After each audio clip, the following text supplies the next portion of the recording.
Hello and welcome to another Atypical Philosopher video, ATP Geopolitics, Ukraine War Update Extra video, giving you the extra information and nuggets to get your teeth into concerning this war, greater understanding of the context.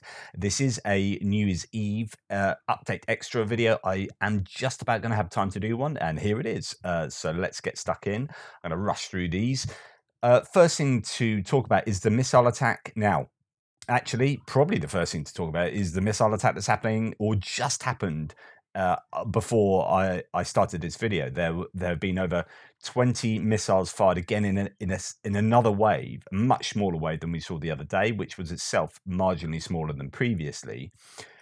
This was a wave of over 20 missiles fired from cruise missiles fired from Tu-95s. These strategic bombers would have released those missiles over the Caspian Sea, and also ground-based missile systems. So none of the Black Sea Fleet releasing any missiles, which is interesting. So that this could indicate that they are firing single missiles when they get single missiles, but they just don't have the stocks to fire more, because you would have thought, well, if they had more in the Black Sea Fleet, they would have fired more. Or if they did have them, they are keeping them because they don't have the stocks they're keeping them for, I don't know, something more important or whatever. But I think this is indicative again that they just don't have the large scale stocks of these cruise missiles. Anyway, over 20 were fired, 12 were taken out by air defense. That means obviously 8 plus, 9 plus found their target. So actually quite a few of them proportionally found their target, but I don't know the details at the moment. But talking about the previous missile attack, the saturation attack, where 69 of them were launched, this is what Arestovich said, translated here by Dmitry, War Translated, said that Russia had carriers, this was from, I think, 2 days ago, Russia had carriers deployed capable to launch 124 missiles from air and sea, but actually launched 69. Of those, 78%, 54 were intercepted. 2 of those were anti-radar missiles, but those were intercepted too. All 16 missiles launched at Kyiv were intercepted. So they could have launched 124, but only launched 69. Again, is that relevant to today's launch? In Odessa, 21 missiles were intercepted, more hits in western Ukraine, 4 intercepted with short-range air defense, including Manpads. So Manpads did a considerable amount of damage against these cruise missiles, which was considered not possible before this war. Looks like Russia is low on missiles, as they did not launch all 124 that they had the capability of doing. Pauses between missile attacks becoming larger, with the amount of missiles staying the same, even decreasing. There is a version that less missiles loaded due to longer flights, smaller amounts are easier to intercept. So yeah, although today a small amount were released and more of them got through, but the idea is here that yeah, they are interestingly releasing fewer than they had the capability of doing. Why is that? What explains that data the best? And the only thing I can think is that they just don't have the stocks to do that. That's the only thing that makes sense there, because they wouldn't be thinking, well, there could be better targets here, because they'd hit those targets there and then. The whole point is the more missiles you release, the more have a chance of getting through. Today, notwithstanding, right? And so if you had the ability to release 124, you would do that, but they didn't, because one might imagine they are just struggling for missiles. Anyway, lots to talk about with the rest of it, but I'm just going to leave it at that. I'm going to go on now to Snake Island, which is this island just off the coast of Ukraine in the Black Sea. I don't know if, yeah, we've got a map here. So you've got Odessa there. This is actually quite a way down to Snake Island, really the very edge of Ukraine before we get to Romania. You've got Sevastopol over there in Crimea. So Snake Island was taken by the Russians. It had the famous stamp recollecting the moment that the Ukrainian soldier told the Russian naval vessel to F off. That was pretty iconic. Anyway, this CEPA article is pretty decent. That is the strategic importance of Snake Island. Just to remind myself what CEPA stands for, actually, goodness me, a bit of short-sightedness there. Centre for European Policy Analysis. So they do. They've done a report on Snake Island to show the geopolitical importance of that little rock.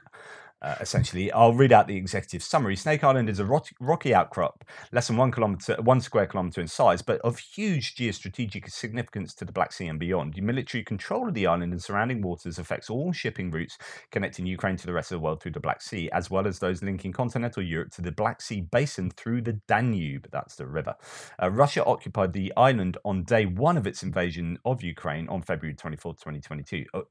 This is me talking, that would be indicative of the importance that Russia knew Snake Island would represent. So they got it on day one. To continue, control has been fiercely contested ever since, with Russian troops eventually withdrawing on June the 30th. Russia may try to seize the island again as a bargaining chip just before a ceasefire. This would have game-changing military and economic consequences for both Ukraine and NATO. Keeping the territory under Ukrainian control is essential for maintaining global grain supplies, for the future exploitation of energy reserves in surrounding waters, and for wider regional security. And NATO allies should continue to support Ukraine to enhance its coastal defences and protect the island with anti-ship Harpoon missiles, anti-aircraft Stinger weapons, and sophisticated radars and integrated command and control systems.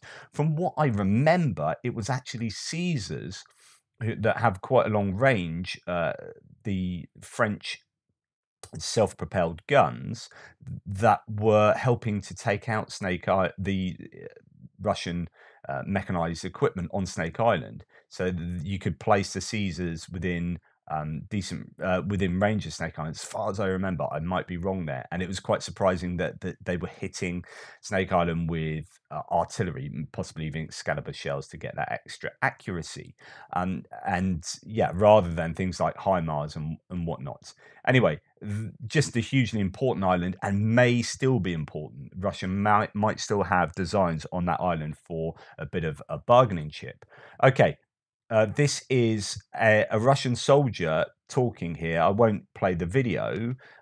Well, at least not the sound, because it's in Russian.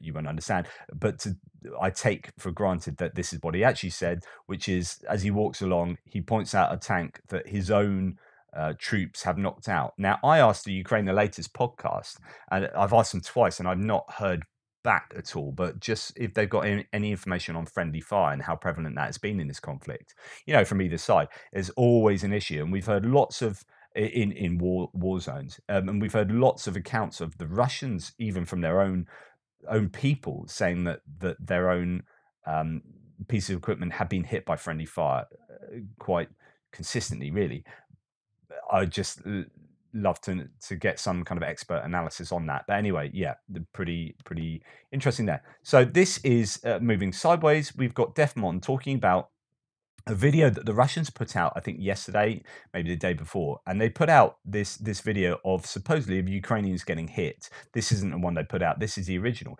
Turns out that the original video was actually a Ukrainian video, and they just got rid of the watermark and put out the video themselves and said, "Look what we've done."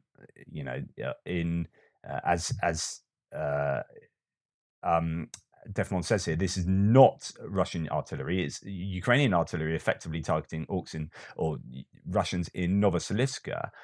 Two Russian channels picked up the video originally posted and by this chap, but removed the watermark to fabricate success. And they said it happened in Zaporizhia. So, yeah, that is the sort of thing that you got to watch out for, which is when you see these videos. I don't know whether it happens on the Ukrainian side as well, but when you see these videos, always be skeptical initially, and just be careful, I guess, of what the truth might actually be.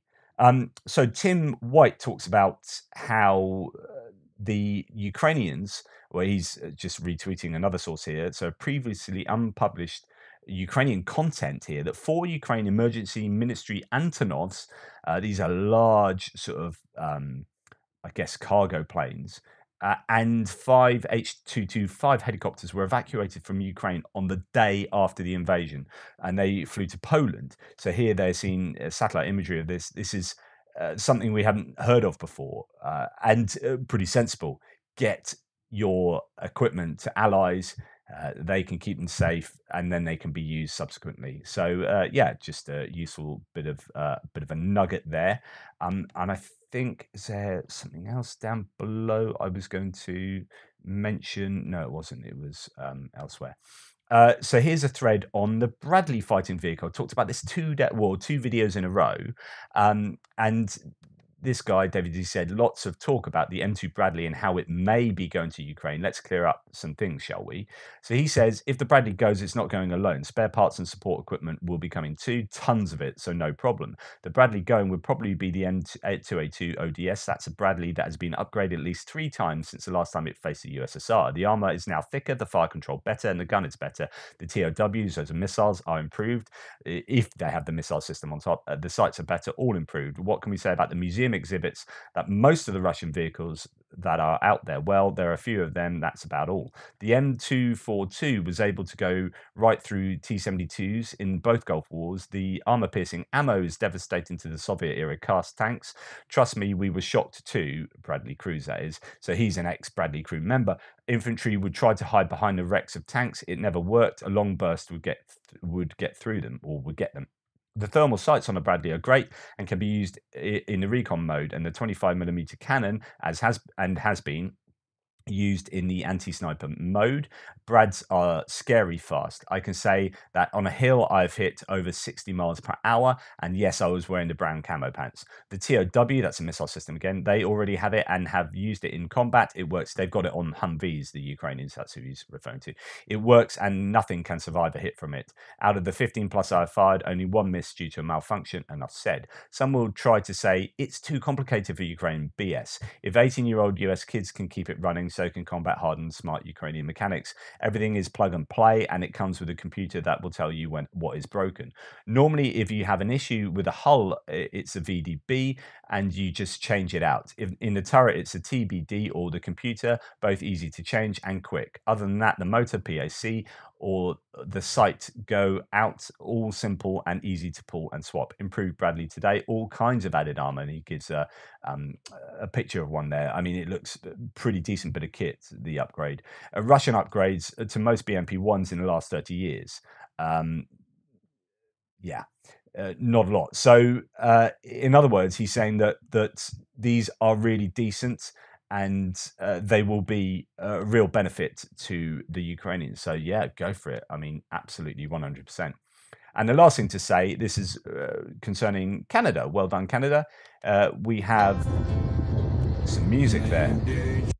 Here we have an LAV 6 ACSV in Ukraine. In total, 39 of these vehicles should be transferred. These are pretty big pieces of kit. As you can see, they are 8 wheels. And here is the wiki entry for them. They are Canadian manufactured, they're designed in 2009 to 2011, but came into service from 2016. So pretty recent, actually. And for Canada to give 39 of these, that seems pretty generous. I can read you out lots of the details about what they are, but the LAV6 appears to be quite a recent variant. LAV6 series, there you go.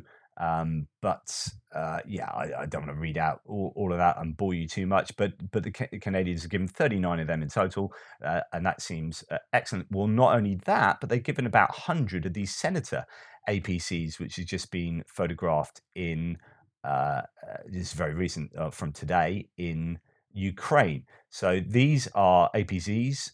They will be used by border units in the Chernihiv Oblast to protect northern borders of Ukraine.